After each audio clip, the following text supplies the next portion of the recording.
Can you believe I actually faked being a goth to find love? I know it sounds insane even to me now looking back. But honestly, at the time, I was so desperate, so utterly lost in the dating world, that it felt like my only option. I mean, was I wrong for trying something so unconventional, so deceptive, just to feel seen and loved? Tell me, would you have done the same thing if you were in my shoes? Because what started as a harmless experiment spiraled into something I never could have predicted.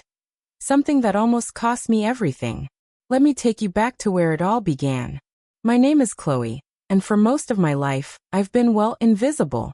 Not literally, of course, but emotionally. I was always the nice girl, the sweet girl, the one who blended into the background. My style was, to put it mildly, non-existent. Think beige sweaters, sensible jeans, and a haircut that hadn't changed since high school. I wasn't ugly, not by any stretch, but I wasn't striking either. I was just there. And there wasn't getting me anywhere in the love department. Every date I went on felt like a polite interview. Guys would compliment my sweetness, talk about how easygoing I was, and then never call again. Or worse, they'd try to set me up with their equally nice and easygoing friends, as if I were some kind of generic placeholder. I was tired of being a consolation prize, a safe bet. I wanted passion, drama, something real and intense. I wanted someone who saw me, not just the reflection of what they thought a nice girl should be. I wanted a connection that felt like a bolt of lightning, not a polite handshake. One dreary Saturday evening, curled up with a rom-com and a pint of ice cream, because of course that was my life, I stumbled upon a documentary about subcultures. And there, bathed in dramatic lighting, were goths. They looked so cool, so mysterious, so utterly themselves. They wore black, intricate lace, heavy boots, and makeup that transformed their faces into works of art. They were bold, unapologetic, and seemed to attract people who were just as unique. A thought sparked in my mind, a tiny, rebellious flicker. What if? What if I tried being someone else? Someone who wouldn't be overlooked? Someone who would stand out? It was a crazy idea, a desperate plea from a lonely heart. I knew nothing about goth culture, absolutely nothing. My knowledge extended to what I'd seen in movies. Dark clothes, brooding stares, maybe some poetry. But the allure was undeniable. They seemed to attract a different kind of person, a person who might actually see me. Not the invisible me, but the me I desperately wanted to be. Complex, interesting, maybe even a little bit dangerous. The next day, a Monday, I woke up with a strange sense of resolve. My usual routine involved a quick shower, a rushed breakfast, and a dash to my mundane office job. But that morning I paused. I looked in the mirror, really looked. And I saw the beige, the bland, the invisible. No more. I whispered to my reflection. My first step was research. I devoured articles, watched YouTube videos, and even delved into online forums. I learned about different goth subgenres, the music, the fashion, the philosophy. It was overwhelming, a whole world I knew nothing about, but also incredibly exciting. I started small, with subtle changes. A black top instead of a pastel one. Darker eyeliner. Then came the shopping spree. Oh, the shopping spree. My credit card cried, but my soul soared. I bought velvet dresses, lace gloves, combat boots, corsets. Things I never in a million years thought I'd wear. My wardrobe transformed from a sea of pastels to an abyss of black, punctuated by occasional flashes of deep red or purple. My makeup routine went from 5 minutes to 45. Black lipstick, dramatic winged eyeliner, smoky eyeshadow. It was a complete metamorphosis. And with each layer of black fabric and each stroke of dark makeup, I felt a new persona emerging. Chloe the invisible was fading, and someone new, someone bolder, was stepping forward. My friends were, to say the least, surprised. My best friend, Sarah, almost choked on her coffee when she saw me the first time. "Chloe, what on earth?" she exclaimed, her eyes wide with a mix of shock and amusement.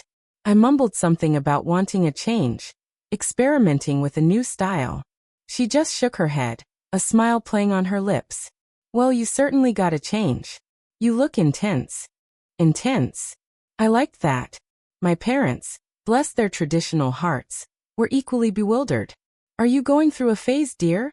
my mom asked, scrutinizing my new dark ensemble. I just smiled mysteriously. They didn't need to know the full extent of my plan. My plan, you see, wasn't just about a new look. It was about a new me. I started frequenting places I never would have before. Alternative clubs, indie coffee shops, even a local poetry slam night. I learned to posture, to embody the brooding, enigmatic vibe. I practiced my don't mess with me stare in the mirror. It felt like I was playing a role, an elaborate charade, but a part of me, a small, hidden part, thrilled in the performance. I felt powerful, something I hadn't felt in years. It wasn't long before I started attracting attention. The kind of attention I'd always craved. Guys approached me, not with polite smiles, but with genuine curiosity in their eyes. They'd ask about my music taste, my favorite authors, my thoughts on existentialism. I'd nod sagely, drop a few names I'd memorized from my research, and try to sound profound. It was exhausting keeping up the act, but the validation was intoxicating. I was no longer invisible. I was interesting. I was someone. Then came Liam. I met him at a dimly lit indie bar. He had piercing blue eyes, an array of tattoos snaking up his arms, and a quiet intensity that drew me in immediately. He was dressed in worn-out band t-shirts and dark jeans, his hair a controlled mess. He was everything I imagined a goth guy would be, but with an underlying kindness that shone through his slightly intimidating exterior. We talked for hours that first night about music, art, philosophy, everything I'd meticulously studied. I found myself genuinely enjoying our conversation. Even though every word I uttered felt like a carefully crafted lie. He seemed fascinated by my supposed depth, my melancholic worldview. He actually listened to me, not just politely, but with genuine engagement. And that, more than anything, hooked me. He saw past the facade, or so I thought. He saw the person I was pretending to be, and he liked her. As we spent more time together, my feelings for Liam deepened. He was intelligent, thoughtful, and incredibly kind. He had a dry wit that made me laugh, and a gentle way of looking at the world that disarmed my carefully constructed persona. The problem, of course, was that he was falling for the goth girl, not for Chloe, the beige and invisible. He loved my dark clothes, my dramatic makeup, my supposed passion for obscure bands and philosophical texts. He'd talk about how real I was, how unfiltered I seemed compared to other girls. Each compliment was a dagger to my heart, a reminder of the elaborate lie I was living. I'd nod, smile, and internally cringe, knowing that if he ever saw the real me, the one who loved rom-coms and wore sensible shoes, he'd be utterly repulsed. The fear of exposure became a constant companion, a knot in my stomach. Every time we went out, I'd spend hours preparing, not just my outfit and makeup, but my entire persona. I'd rehearse responses, memorize band names, pretend to understand complex philosophical concepts. It was draining physically and emotionally. I felt like I was living a double life, and the weight of it was crushing me. I started to wonder if this was sustainable. Could I truly build a relationship on such a foundation of deceit? Was it fair to Liam, who was genuinely falling for someone who didn't exist? So that's the situation I was in, and I had to make a choice. I was deeply in love with Liam, but the relationship was built on a lie. The thought of losing him was unbearable, but the thought of continuing the charade was equally suffocating. Before I tell you what happened next, I want you to pause and comment below what you would have done in my shoes. Would you have come clean, risking everything? Or would you have kept up the act, hoping he'd eventually fall for the real you, hidden beneath layers of black lace and dramatic eyeliner? I wrestled with my conscience for weeks. The more I cared for Liam, the more agonizing the lie became. I started having nightmares where he'd see me in my true form. Hair in a messy bun, wearing sweatpants, humming a pop song. And he'd recoil in disgust. I'd wake up in a cold sweat, the fear so real it was palpable. I knew I couldn't keep it up. The person he was falling in love with wasn't me, not really. It was a character I had created, a performance designed to attract. And I wanted to be loved for who I actually was, not for a costume. The decision was terrifying but necessary. I decided to tell him. I planned it meticulously, rehearsing my confession in front of the mirror, trying to anticipate every possible reaction. I chose a quiet cafe, a place where we often went, hoping the familiarity would soften the blow. My heart was pounding so hard I thought it would burst out of my chest. I felt sick with nerves. When Liam arrived, his usual warm smile greeting me, my resolve almost faltered. He looked so happy, so genuinely pleased to see me. How could I shatter that? But I took a deep breath, clutching my hands under the table, and began. Liam. I started, my voice trembling slightly. There's something I need to tell you. Something important. He looked at me, his brow furrowing slightly, sensing the shift in my demeanor. Chloe, what is it? Is everything okay? I closed my eyes for a brief moment, gathering every ounce of courage I possessed. No, Liam, it's not okay. Or rather, I haven't been okay, and I haven't been entirely honest with you. Then I poured it all out. Every single detail. How I felt invisible before. How desperate I was to find love. How I stumbled upon goth culture and decided to create this persona. I told him about the beige sweaters, the rom-coms, the pop music, the real me beneath the layers of black. I told him everything, the words tumbling out in a rush, a torrent of confession. I watched his face as I spoke, saw the initial confusion give way to surprise, then to a flicker of hurt, and finally, to something unreadable. His blue eyes, usually so expressive, became guarded, distant. When I finished, there was a heavy silence. The clinking of coffee cups, the murmur of conversations around us, all seemed to fade into the background. I felt exposed, vulnerable, stripped bara.